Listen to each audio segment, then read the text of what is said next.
everybody, I'm back to talk to you about the running stitch. This video is going to be released as one long video, but it's also going to be released in parts.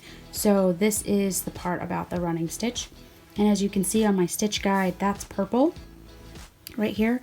So I'm just loading up some purple thread and I'm gonna get started with the running stitch.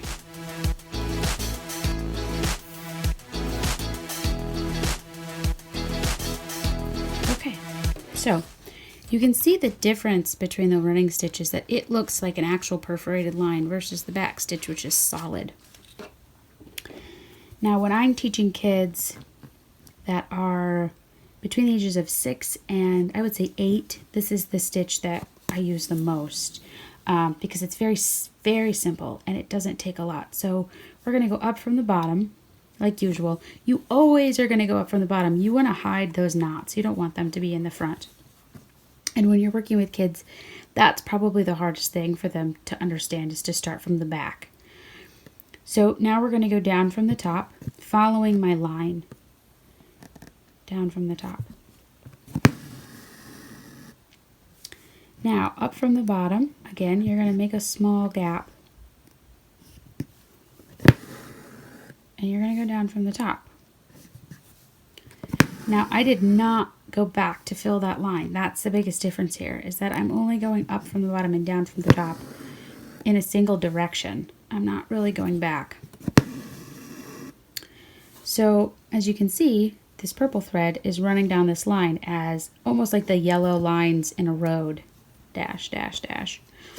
I'm going to tie this off. Now you're going to see purple in kits, stitch guides, in other areas that don't look like dotted lines. So I do want to go over that with you because that can be a little confusing. But what the back stitch is really great for is as a filler stitch. So if I take my pencil and I make a circle here, and I want this circle to be solid and filled in.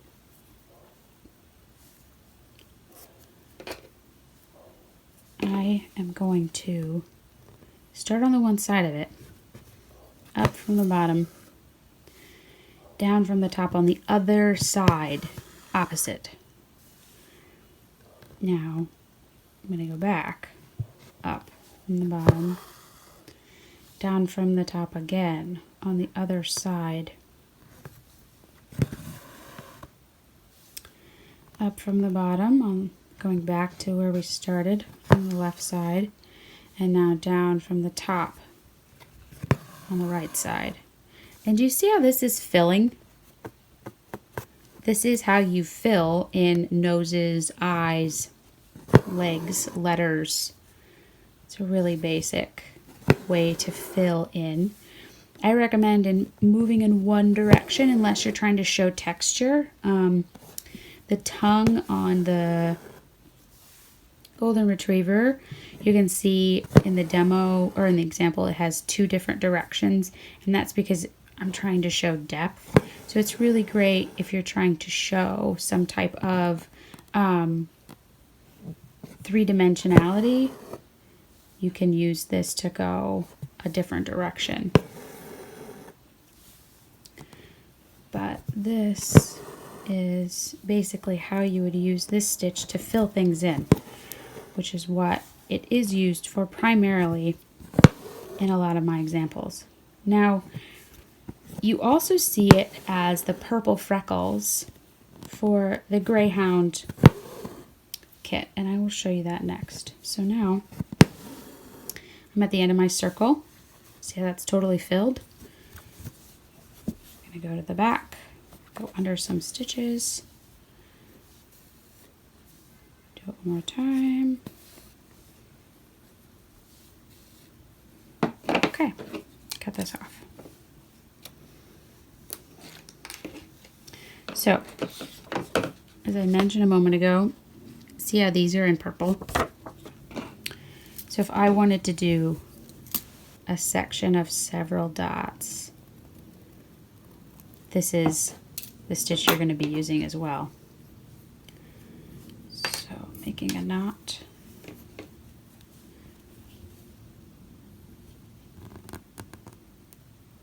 up from the bottom. And you're going to go down from the top, but you're just taking a bit. Not down where you came up, but you are going to just take a bit.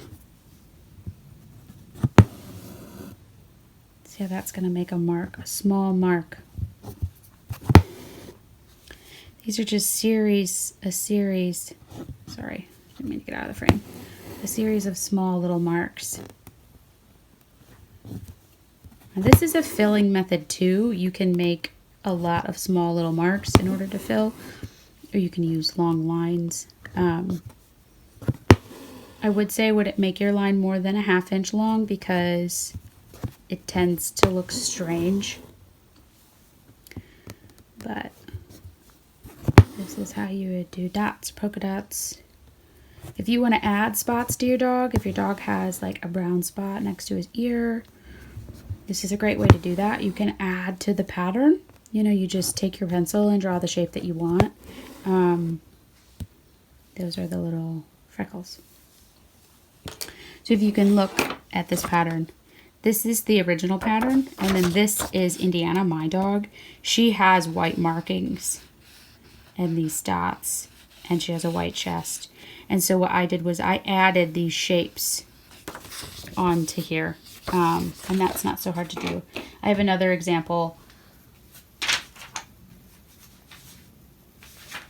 of that. So somebody has had a mixed dog that had more hound type markings along her face.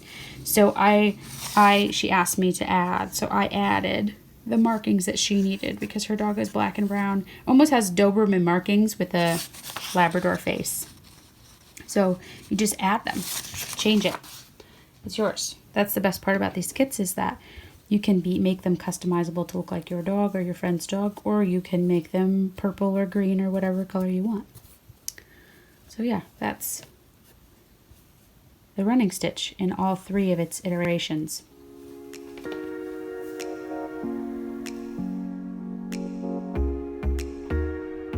To see the next video in our Stitch Guide series, please see us at our IGTV channel or our brand new YouTube channel. And don't forget, if you need more kits, please visit LazyBonesJones.com.